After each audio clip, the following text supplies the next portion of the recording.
সুৰক্ষিত নহয় নেকি নাবালিকা ছাত্ৰী?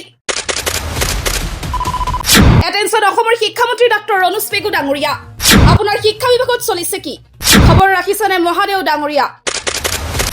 আজি জনাম আপোনাৰ একাংশ শিক্ষা বিভাগত কিমান সুৰক্ষিত নাবালিকা ছাত্ৰী। ধুবুৰী জিলাৰ চাপৰ শিক্ষা খণ্ডৰ অধীনস্থ 322 নং তেঁতুলতলা চান্দৰডিঙা প্ৰাথমিক বিদ্যালয়ত সংঘটিত হৈছে জঘন্য ঘটনা। নাবালিকা ছাত্ৰীৰ সৈতে যৌন উৎপীড়নৰ ভয়ংকৰ অভিযোগ উত্থাপিত হৈছিল যোৱা 7 আগষ্ট তাৰিখে। বিদ্যালয়খনৰ প্ৰধান শিক্ষয়িত্ৰী সামিয়া আনোৱাৰ হুছেইনৰ বিৰুদ্ধে দুগৰাকী নাবালিকা ছাত্ৰীৰ ভয়ংকৰ অভিযোগ উত্থাপন কৰিছিল।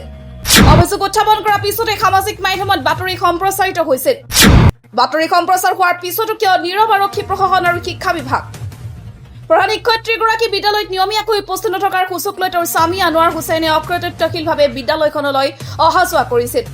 এই সময়ছোৱাত দুগৰাকী নাগালেণ্ডৰ ছাত্ৰীৰ সৈতে অশালীন আচৰণ কৰাৰ লগতে তেওঁলোকক বিভিন্ন ধৰণৰ ভয় ভাবুকি প্ৰদান কৰিছিল। ঘটনাৰ পিছত ছাত্ৰী দুগৰাকী বিদ্যালয়লৈ যোৱা বন্ধ কৰাৰ বিষয়টো পোহৰ লাহে। এই অভিযোগক কেন্দ্ৰ কৰি স্থানীয় ৰাইজ আৰু অভিভাৱকৰ মাজত তীব্ৰ প্ৰতিক্ৰিয়াৰ সৃষ্টি হৈছে। সমগ্ৰ ঘটনাৰ উচিত তদন্ত কৰি অভিযুক্তৰ বিৰুদ্ধে আইনী ব্যৱস্থা গ্ৰহণৰ লগতে নাবালিকা ছাত্ৰী দুগৰাকীৰ সুৰক্ষা নিশ্চিত কৰাৰ দাবী জনাইছিল স্থানীয় ৰাইজে। কিন্তু বাতৰি সম্প্ৰচাৰ হোৱাৰ পিছতো কিয় নীৰৱ শিক্ষা বিভাগ আৰু আৰক্ষী প্ৰশাসন? নে আনোৱাৰ হুছেইনৰ মূৰত আছে কাৰোবাৰ আশীৰ্বাদ? পৰৱৰ্তী প্ৰতিবেদনত ফাদিল কৰা হ'ব। গেছি তাহলে সেদিনকে আবার নিকনে গেছি মুলতানি গেল সেদিনকে আবারও বাগছে বউ কাটাইছে কাজেন নাংমা কইছি যে নাংমা আমি কুয়া দিম না কইছি এতে কি জানাবো সরকার বা প্রশাসনক? জানাম বিচার নাগে বিচার লাগে। মোৰ নামটো জামাল আলী হয়। মোৰ ঘৰ চান্দৰডিঙা হয়। কি হৈছিল ঘটনাটো? ঘটনাটো আমাৰ স্কুলত হৈছিল। আমাৰ যোনটো স্কুল আপোনাৰ স্কুলৰ নামখন 322 নং তেঁতুলতলা চান্দৰডিঙা LP স্কুল হয়। তাতে যিজন মানুহে কামটো কৰিছে কেনেকুৱা কাম কৰিছে? মানে বেয়া কাম কৰিছে আৰু কোনে কৰিছে?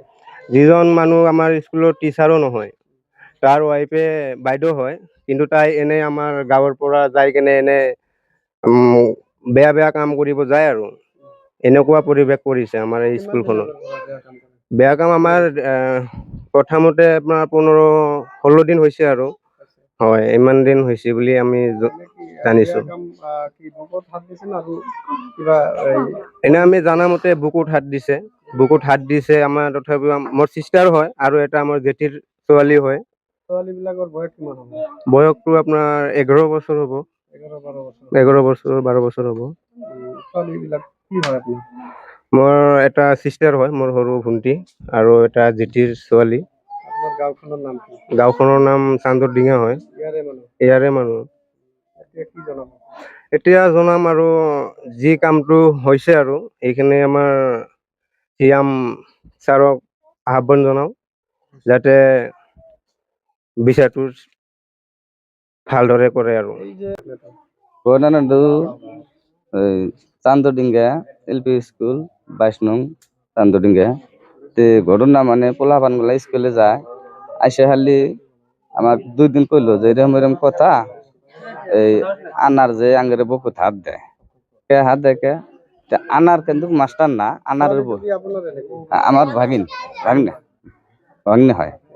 তে 2 দিন পর পরে আমি শুনলাম ঠিক আছে আমি মাস্টার জানাই বাইদুক জানাই বাইদ হইলো জামাই ওই বাইদ বাড়ির হাতে স্কুলটা তো ওই প্রতিদিন ওই বই জামাই হেডে হাঁটায় বাইদ জামাই হেডে হাঁটায় তা পড়ায় আমরা 2 দিন কইছি না ও তো মাস্টার না আমরা কিসের নিকে দেহাড়ান দেহাড়ানোর পরে এবার বলে পোলা মানে হাত দিছে ধরে হাইরা কয় যে এরকম দুধ ডাঙ্গর হবো বড় হবো কহালি আমাকে বললাম ঠিক আছে আমি বাইদক জানাই বাইদক জানানোর পরে বাইদ কয় কি কেন এগুলো মস্কারি করছে অন্য কিছুই না আমি ভালো করে পড়ামো অন্য পড়া যাবো না এর কাছে পড়ো না।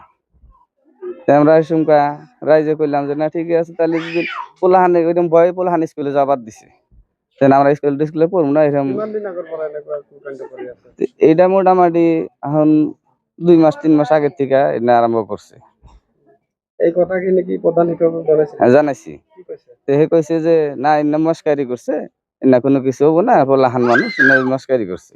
তো পোলাহান তো বয়ে যায় না পোলাহান এরকম দুধ ধরে টানাটানি করে তো সুমকা কইলাম যে না এটা মস্কারি না তো পোলাহান বয়টা স্কুলে জানা ঘরে যা যাইতে ধরে ও তো শিক্ষক না তুমি পাঠাও তোমার জামাই কিসের নিকে পাঠাও।